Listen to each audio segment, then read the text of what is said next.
Hi friends, അസ്സലാമു അലൈക്കും. എല്ലാവർക്കും പുതിയൊരു വീഡിയോയിലോട്ട് സ്വാഗതം. എല്ലാവർക്കും സുഖമാണെന്ന് കരുതുന്നു. അൽഹംദുലില്ലാ, ഞങ്ങളും ഇവിടെ സുഖമായിട്ടിരിക്കുന്നു. അപ്പോൾ ഞാനിന്ന് വന്നേക്കുന്നത് ഞാൻ കുറച്ച് കാര്യങ്ങൾ നിങ്ങളുമായിട്ട് ഷെയർ ചെയ്യാമെന്ന് പറഞ്ഞിട്ട് വന്നതാണ്. ഇപ്പോൾ നമ്മുടെ നാട്ടിൽ എവിടെയാണെങ്കിലും ഇപ്പോൾ കൂടുതലായിട്ട് നമ്മൾ കണ്ടുവരുന്നത് രഹസ്യബന്ധങ്ങളുടെ ഒരു കലവറയാണ്. ഭയങ്കര എവിടെ നോക്കിയാലും രഹസ്യബന്ധങ്ങൾ മാത്രമേ ഉള്ളൂ. കാമുകൻ കാമുകി, ഭർത്താവ് ഭാര്യ, കാമുകൻ കാമുകി എന്ന് പോട്ടെ, ഭർത്താവ് ഭാര്യയെ ചതിച്ചു, ഭാര്യ ഭർത്താവിനെ ചതിച്ചു, ഇങ്ങനെയുള്ളൊരു ഇത് മാത്രമേ കാണുകയും കേൾക്കുകയും ചെയ്യുന്നുള്ളൂ. ഇപ്പോൾ ഈ ഒരു അടുത്ത കാലത്ത് എനിക്ക് എൻ്റെ ഒരു സുഹൃത്ത് ഇങ്ങനെ എന്നെ വിളിച്ചിട്ടുണ്ടായിരുന്നു. എനിക്കൊരു സുഹൃത്ത് ഉണ്ടായിരുന്നു. കുറച്ച് കാലമായിട്ടുള്ള ഞാൻ ആ സുഹൃത്തുമായിട്ട് പരിചയപ്പെട്ടിട്ടുണ്ടായിരുന്നത് ഈ അടുത്ത കാലത്ത് യൂട്യൂബൊക്കെ തുടങ്ങിയതിന് ശേഷമുള്ള പരിചയമായിരുന്നു. അപ്പം ആ സുഹൃത്തിന് ഇതുപോലെ അവൾ കല്യാണം കഴിഞ്ഞതാണ്. കല്യാണം കഴിഞ്ഞ് മക്കളൊക്കെ ഉള്ളതാണ്.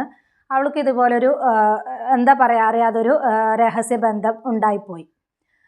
ഭർത്താവ് അടുത്തില്ലായിരുന്നു. ഭർത്താവ് പുറത്തായിരുന്നു, വിദേശത്താണ്. അവളിങ്ങനെ രഹസ്യബന്ധം ആണ്. എല്ലാ തരത്തിലുള്ള ബന്ധങ്ങളും ഉണ്ടായിരുന്നു. ആദ്യം ഫോൺ വിളിയും കാര്യങ്ങളൊക്കെ ആയിരുന്നു. പിന്നീട് അത് എന്താ പറയുക, വളർന്ന് വലുതായി. ആ രഹസ്യബന്ധം വളർന്ന് വലുതായി. അപ്പം കുറേ ഇങ്ങനെയൊക്കെ ഉണ്ടായി. എല്ലാം പറഞ്ഞ് എല്ലാം നടന്നു. സംഭവം എന്താണെന്ന് പറയാൻ എല്ലാം നടന്നു. ഭർത്താവാണെങ്കിൽ അവളെ നല്ല പോലെ സ്നേഹിക്കുന്ന ഒരു ഭർത്താവായിരുന്നു. 2 മക്കളുണ്ട്. അപ്പോൾ ആ ഭർത്താവിൽ നിന്നും മക്കളിൽ നിന്നും കിട്ടാത്ത സുഖം എന്താണ് കാമുകയിൽ നിന്ന് കിട്ടിയതെന്ന് എനിക്ക് അറിയില്ല. അവൾ എൻ്റെ അടുത്ത് ഇങ്ങനെ പറഞ്ഞു, എനിക്കിങ്ങനെ പറ്റിപ്പോയി, ഇനി എനിക്ക് അതിൽ നിന്നും മാറാൻ പറ്റില്ല, എനിക്ക് അവൻ മാത്രം മതി, എനിക്ക് എൻ്റെ ഭർത്താവ് വേണ്ട, മക്കൾ വേണ്ട എന്നാണ് അവളുടെ ഇത്. അവൾ അങ്ങനെയാണ് ഇരിക്കുന്നത്. അപ്പോൾ ഞാൻ അവളോട് ചോദിച്ചു, നിനക്ക് ഈ ബന്ധത്തിൽ നിന്ന് നിനക്ക് എന്ത് സുഖമാണ് ലഭിച്ചതെന്ന്. അപ്പോൾ അവൾ എൻ്റെ അടുത്ത് പറയുകയാണ്, എനിക്ക് എൻ്റെ ഭർത്താവിൽ നിന്ന് കിട്ടുന്നതിനേക്കാളും കൂടുതൽ സ്നേഹവും സംരക്ഷണവും എനിക്ക് എൻ്റെ കാമുകനിൽ നിന്നും എനിക്ക് കിട്ടി. എനിക്ക് എല്ലാ സാധനങ്ങളും വാങ്ങിച്ചു തരും, എനിക്ക് എല്ലാം കിട്ടുന്നുണ്ട്. എൻ്റെ ഭർത്താവ് എന്നെ ഇതുപോലെ സ്നേഹിച്ചിട്ടില്ല. എനിക്ക് എൻ്റെ കാമുകൻ എനിക്കെല്ലാം ചെയ്തു തരുന്നുണ്ട് എന്നാണ് ഇവൾ പറഞ്ഞത്. അപ്പോൾ ഞാൻ ഇവളോട് ചോദിച്ചു, നിനക്ക് ഉറപ്പുണ്ടോ ജീവിതാവസാനം വരെ നിന്നെ ഇവൻ സ്നേഹിക്കും എന്നുള്ളത് നിനക്ക് ഉറപ്പുണ്ടോ ചോദിച്ചു. അവൾ പറയുന്നത്, എനിക്ക് ഉറപ്പുണ്ട്, എനിക്ക് അതിൽ യാതൊരു സംശയവുമില്ല, എനിക്ക് ഉറപ്പുണ്ട്, എന്നെ എന്തായാലും നോക്കും. അപ്പോൾ ശരി, നിനക്ക് നിൻ്റെ ഭർത്താവിന് ഇനിയിപ്പോൾ ഭർത്താവിന് മക്കളിനെ എന്ത് ചെയ്യാനാണ് പ്ലാൻ? അപ്പോൾ അവൾ പറയുന്നത്, എനിക്ക് വേണ്ട, ഭർത്താവിന് മക്കളെ വേണ്ട, എനിക്ക് ഇവൻ്റെ കൂടെ ജീവിച്ചാൽ മതി എന്നാണ് പറയുന്നത്. ആ ഭർത്താവിനും ആ കാമുകനക്കും ഒരു ഇതുണ്ട്. കാമുകനക്കും ഭാര്യയും മക്കളും ഒക്കെ ഉണ്ട്. അവനും അത് ഉപേക്ഷിക്കാൻ തയ്യാറാണ്, ഇവളെ മതി എന്നാണ് പറയുന്നത്. അങ്ങനെ ഞാൻ പറഞ്ഞു, ഞാൻ ചോദിച്ചു അവളോട്, നിനക്ക് സുഖം കിട്ടുന്ന ഉറപ്പ് തന്നെയാണോ? അപ്പോൾ അവൾ പറയുന്നത് വീണ്ടും അത് തന്നെയാണ് പറയുന്നത്, അത് ഉറപ്പാണ് എന്നാണ് പറയുന്നത്. പിന്നെ നമ്മളത് പറഞ്ഞിട്ട് കാര്യമില്ല. അപ്പോൾ ഞാൻ അവളോട് പറഞ്ഞു, നീ ആലോചിച്ചിട്ട് വേണം ഇത് ചെയ്യാൻ. പിന്നെ അവൻ്റെ കൂടെ പോയി കഴിഞ്ഞിട്ട് പിന്നെ മക്കളെയും ഭർത്താവിനെയും ഓർത്ത് വിലപിച്ചിട്ട് കാര്യമില്ല എന്ന് പറഞ്ഞു. പക്ഷെ അവൾ അതൊന്നും കേൾക്കാൻ തയ്യാറല്ല. അവൾ ഭർത്താവിനെ ഡൈവോഴ്സ് ചെയ്യാൻ തന്നെ ഉറച്ചു നിൽക്കുകയാണ്. പിന്നെ നമ്മൾ ഉറപ്പിച്ച് എന്താ പറയുക, ഒരു ഇതിൽ പെട്ട് ഉറപ്പിച്ച് നിന്ന ആൾക്കാരോട് നമുക്ക് എന്ത് പറഞ്ഞിട്ട് കാര്യമില്ല. നമ്മുടെ ചുറ്റും കാണുന്നുണ്ട് ഇത്രയും പ്രശ്നങ്ങൾ. കാമുകൻ്റെ കൂടെ പോയിട്ട് പല പ്രശ്നങ്ങളും കണ്ടുവരുന്ന ഒരു സമൂഹമാണ് നമ്മുടെ. എന്നിട്ടും പഠിക്കുന്നില്ല എന്നാണ്. അപ്പോൾ നമ്മൾ എത്രയോ കാണുന്നുണ്ട്, ഭർത്താവിനെ ഉപേക്ഷിച്ചിട്ട് ഒരുത്തൻ്റെ കൂടെ പോയി, അവൻ അടിച്ചു കൊന്നു അല്ലെങ്കിൽ തല്ലിക്കൊന്നു, അവളുടെ കയ്യിൽ നിന്നെല്ലാം കിട്ടാവുന്നതെല്ലാം കൈക്കലാക്കി അവൻ ഉപേക്ഷിച്ച് പോയി എന്നെല്ലാം കേൾക്കുന്നതാണ്. അവളോട് ഞാൻ ഇതൊക്കെ പറഞ്ഞു, പക്ഷെ അവളിതൊന്നും കേൾക്കാൻ തയ്യാറല്ല. ഈ രഹസ്യബന്ധങ്ങളിൽ ഏർപ്പെടുന്നവരോട് എനിക്കൊന്ന് പറയാനുള്ളത്, നിങ്ങളുടെ സ്വന്തം ഭർത്താവിൻ്റെ നെഞ്ചത്ത് കിടക്കുന്ന സുഖത്തെക്കാളും സുഖമാണോ കാമുകൻ്റെ നെഞ്ചത്ത് കിടക്കുമ്പോൾ എന്നാണ് എനിക്ക് നിങ്ങളോട് ചോദിക്കാനുള്ളത്. ഒരിക്കലും ആ ഒരു സുഖം നമുക്ക് കിട്ടില്ല എന്ന് തന്നെയാണ് ഞാൻ വിചാരിക്കുന്നത്. എന്താ ചോദിച്ചാൽ, നമ്മൾ ഒരു കാമുകനുമായിട്ട് രഹസ്യബന്ധത്തിലാണ്. നമ്മളത് പിന്നീട് നമ്മുടെ ജീവിതം എന്ന് പറയുന്നത് പേടിച്ചിട്ട് വേണം നമ്മൾക്ക് ജീവിക്കാൻ. നമ്മുടെ മക്കൾ കാണാൻ പാടില്ല, നമ്മുടെ ഭർത്താവ് കാണാൻ പാടില്ല. അതെല്ലാം നമ്മൾ എപ്പോഴും നമ്മൾ ഫോണിലാണ്. നമ്മളത് എന്താ പറയുക, നമ്മൾക്കൊരു സ്വസ്ഥത ഉണ്ടാവില്ല. ആ ഒരു ജീവിതത്തിൽ നമുക്കൊരു സ്വസ്ഥത ഉണ്ടാവില്ല. അത് ഡിലീറ്റ് ചെയ്യണം, അവർ കാണുമോ എന്നുള്ളൊരു പേടി. ആ ഒരു പേടി വെച്ചിട്ട് വേണം പിന്നീടുള്ള നമ്മുടെ ജീവിതം. പിന്നെ ആ ഒരു രഹസ്യബന്ധത്തിൽ ഏർപ്പെടുമ്പോൾ നമുക്ക് ചുറ്റുമുള്ളതൊന്നും കാണില്ല, ചുറ്റും ബ്ലാങ്ക്.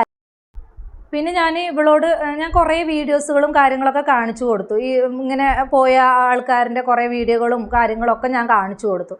പിന്നെ എന്നിട്ട് ഞാൻ അവളോടൊന്ന് ചോദിച്ചു, നിനക്ക് ഈ 2 മക്കളുടെ മുഖം കാണുമ്പോൾ നിനക്ക് എങ്ങനെയാണ് ഇങ്ങനെയൊക്കെ ചെയ്യാൻ തോന്നുന്നത്? നിനക്ക് ഉറപ്പുണ്ടോ അവൻ്റെ കൂടെ പോയി കഴിഞ്ഞാൽ ഈ മക്കളെ ഓർക്കില്ല, നീ കാമുകനെ മാത്രം മതി എന്ന് ചിന്തിച്ചിട്ട് നിനക്ക് ജീവിക്കാൻ കഴിയുമോ എന്ന് ചോദിച്ചു. അപ്പോൾ അവൾ എൻ്റെ അടുത്ത് പറഞ്ഞത്, ഒരു നിമിഷം അവൾ നിശബ്ദയായിട്ട് നിന്നു. നിശബ്ദയായി നിന്നിട്ട് അവൾ പൊട്ടിക്കരയാണ് ചെയ്തത്. പിന്നെ ഭർത്താവ് വിദേശത്തു നിന്ന് വന്നു. ഇവളെ കാര്യങ്ങളെല്ലാം പറഞ്ഞു, എനിക്കിങ്ങനെ സംഭവിച്ചു പോയി, നിങ്ങളത് പൊരുത്തപ്പെടാൻ തയ്യാറാണോ എന്ന് ചോദിച്ചു. ഭർത്താവ് എന്തോ അൽഹംദുലില്ലാ അതൊക്കെ പൊരുത്തപ്പെടാൻ തയ്യാറായിരുന്നു. ആ മക്കളെ ഓർത്ത് അദ്ദേഹത്തെയാണ് ഒരുപാട് പല രീതിയിൽ ഇവൾ തെറ്റിലോട്ട് പോയിട്ടും അദ്ദേഹം അതെല്ലാം പൊരുത്തപ്പെട്ട് എൻ്റെ സ്വന്തം മക്കൾ എന്നുള്ള ഒരു ഇത് വെച്ച്, എൻ്റെ സ്വന്തം ഭാര്യ എന്നുള്ള ഒരു ഇത് വെച്ച് ആ ഭർത്താവെ എല്ലാം ആ സംഭവിച്ച സംഭവങ്ങളെല്ലാം മറക്കാൻ തയ്യാറായിരുന്നു. ഇവളും ഒരുപാട് കരഞ്ഞു. ഇവളും ആ ഭർത്താവിനെ കെട്ടിപ്പിടിച്ച് ഒരുപാട് കരഞ്ഞു. എൻ്റെ അടുത്ത് ഫോണിലൂടെ പറഞ്ഞ കാര്യങ്ങളാണ് ഇതൊക്കെ കേട്ടോ.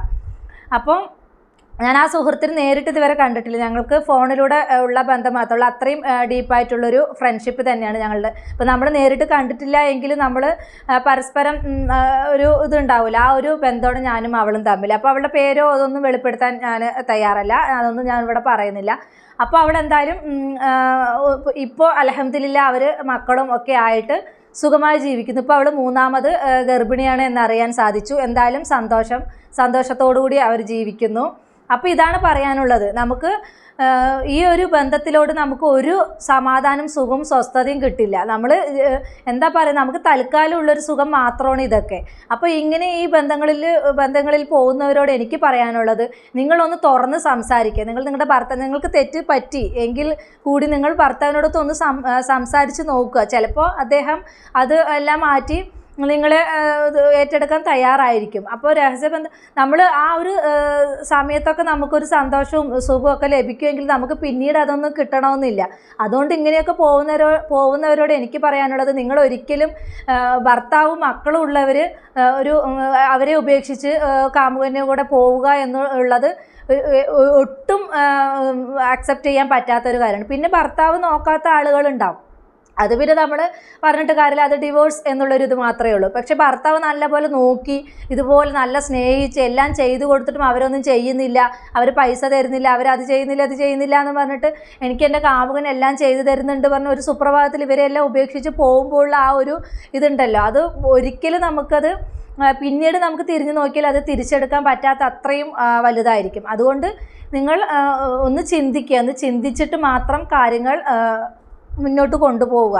അപ്പോൾ എൻ്റെ ഈ സുഹൃത്തിന് സംഭവിച്ചതുപോലെ നിങ്ങൾക്ക് ആർക്കും സംഭവിക്കാതിരിക്കട്ടെ. ഇപ്പോൾ അവളുടെ ഭർത്താവ് ഇതെല്ലാം പൊറുക്കാൻ തയ്യാറായിരുന്നു. അതുപോലെ തന്നെ എല്ലാവരും തയ്യാറായെന്ന് വരില്ല. അപ്പോൾ എന്താ പറയുക, എനിക്ക് ഇത്രയേ ഉള്ളൂ പറയാൻ. നിങ്ങൾ സ്വന്തം ഭാര്യയും ഭർത്താവിനെ ഒന്ന് ഉപേക്ഷിച്ച് മറ്റൊരുത്തിൻ്റെ കൂടെ പോകുമ്പോൾ കുറച്ചൊക്കെ ഒന്ന് ചിന്തിക്കുക. അപ്പോൾ എൻ്റെ വീഡിയോ ഇത്രയേ ഉള്ളൂ. നിങ്ങൾക്ക് എല്ലാവർക്കും ഇഷ്ടപ്പെട്ടെന്ന് കരുതുന്നു. പുതിയൊരു വീഡിയോയിൽ നമുക്ക് വീണ്ടും കാണാം. അസ്സലാമു അലൈക്കും, ബൈ.